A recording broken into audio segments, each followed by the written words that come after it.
उष्मा का संचरण। उष्मा का संचरण से क्या समझते हैं? उष्मा संचरण, उष्मा संचरण मतलब उष्मा का एक स्थान से दूसरे स्थान तक प्रवाहित होना या जाना। ठीक है, समझ रहे हैं ना? उष्मा संचरण का मतलब उष्मा का एक स्थान से दूसरे स्थान तक पहुंचना, ठीक, या फैलना, ठीक है, या प्रवाहित होना। उष्मा संचरण किसे कहते हैं?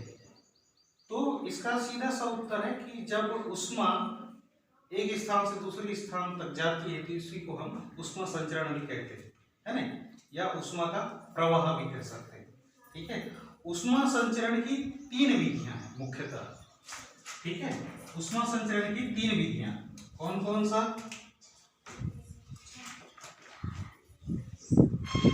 पहला है चालन, ठीक है, दूसरा है संवहन, ठीक है, और तीसरा है विकिरण।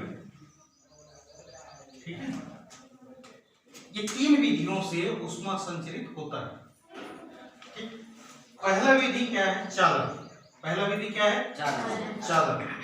चालन में उष्मा किस तरह से संचरित होता है वो देखते हैं।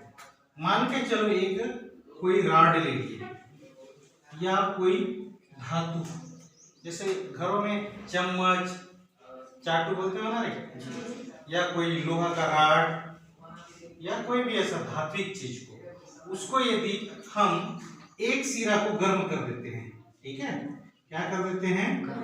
गर्म कर देते हैं। ये मोमबत्ती का जो चिन्ह दिखा रहा हूं ना, ये मोमबत्ती जैसे इस दिशा में हम गर्म कर रहे हैं तो ये वाला हिस्सा क्या हो जाएगा? गर्म हो जाएगा।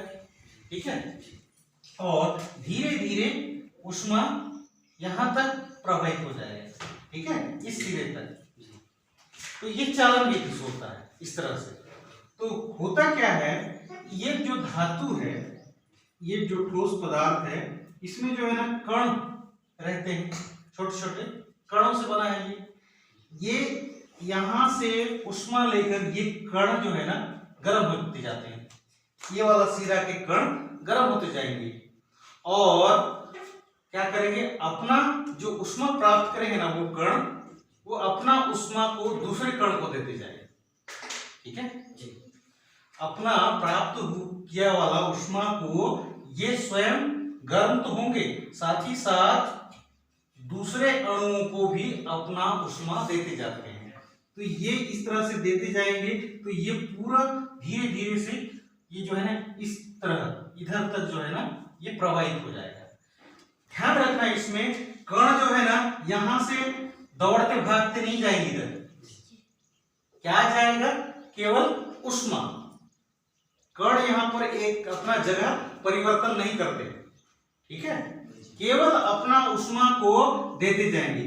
ये वाला इसको देगा, ये वाला इसको देगा, ये वाला फिर इसको देगा, इस तरह से ये जो है ना उष्मा को देते जाएंगे तो आखिरी छोर तक जो है ना अंतिम कण तक उष्मा पहुंचेगा और धीरे धीरे ये रॉड जो है ना गर्म हो जाएगा। ये है चालन विधि। ठीक है, इसमें क्या करेंगे कि जो कण है अपना स्थान नहीं बदलते, ठीक है ना, इस विधि को चालन विधि कहते हैं।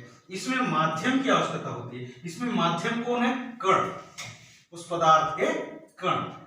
और ध्यान रखना, उष्मा का जो प्रवाह का दिशा है ना वो हमेशा गर्म यानी उच्च ताप से निम्न ताप की ओर होता है। ठीक, ये हो गया चालन विधि।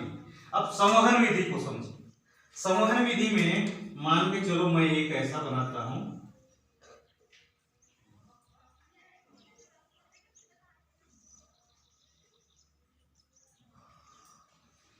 ये क्या है? एक प्रकार से क्या है?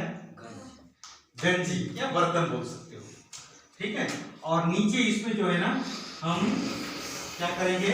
गर्म करेंगे, ठीक है। इसमें क्या भरा हुआ है? पानी, ठीक है। संवहन विधि, जो संवहन विधि है उष्मा संचरण का संवहन विधि, ये केवल द्रव और गैस में होता है, चालन विधि के द्वारा नहीं होता, क्योंकि ये गैस और द्रव अधिकांशतः अधातुएं होती है। ठीक है, तो अब इसमें क्या होगा, जैसे हम गर्म करेंगे ना तो नीचे वाले जो पानी के कण हैं वो गर्म होंगे। ठीक है, गर्म होंगे उष्मा लेकर के, और क्या करेंगे, ये कण गर्म होने के बाद हल्का हो जाते हैं और ऊपर उठ जाएंगे, और ऊपर उठ करके जो है ना ये ऊपर चले जाएंगे। ठीक है, यहां पर क्या हो रहा था, कण नहीं जा रहे थे, यहां पर कण अपना जगह चेंज करते हैं। ठीक है, तो ये कण जो है ना ऊपर में ऐसा जाएंगे, और ऊपर वाले जो ठंडे कण है ना वो नीचे की ओर आएंगे। ठीक है, नीचे की ओर आएंगे, और यहां आकर के फिर ये भी गर्म हो जाएंगे ये कण, और फिर से ऊपर उठते जाएंगे। तो इस तरह से गर्म कण ऊपर उठते जाएंगे, और ठंडे कण जो है ना, जो कम ताप वाले कण है ना, वो नीचे आते जाएंगे हल्के होने के कारण, फिर गर्म होके ऊपर चले जाएंगे। ऐसा गर्म जब चाय या घर में पानी गर्म करते हो तो बुलबुला ऊपर उठते हैं, दिखता है ना, उसी कारण है। इसमें कण अपना जगह चेंज करते हैं।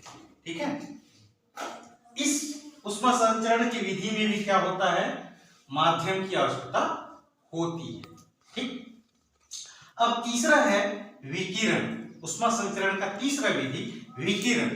विकिरण को समझने के लिए हम पहले ये बता दें कि विकिरण के लिए जो है ना माध्यम की आवश्यकता नहीं पड़ती। जैसे इसमें ये माध्यम है, इसमें पानी के कण माध्यम है, इसमें जो है ना माध्यम की आवश्यकता नहीं पड़ती।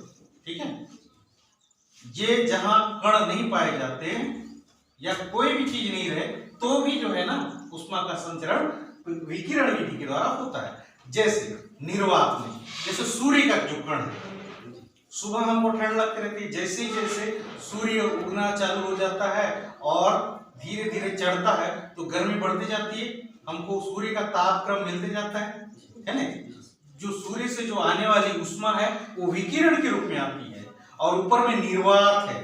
नीचे भले वायुमंडल है, वायु के कण है, लेकिन ऊपर निर्वात है, फिर भी वहां से उष्मा जो आती है किस रूप में, विकिरण के रूप में।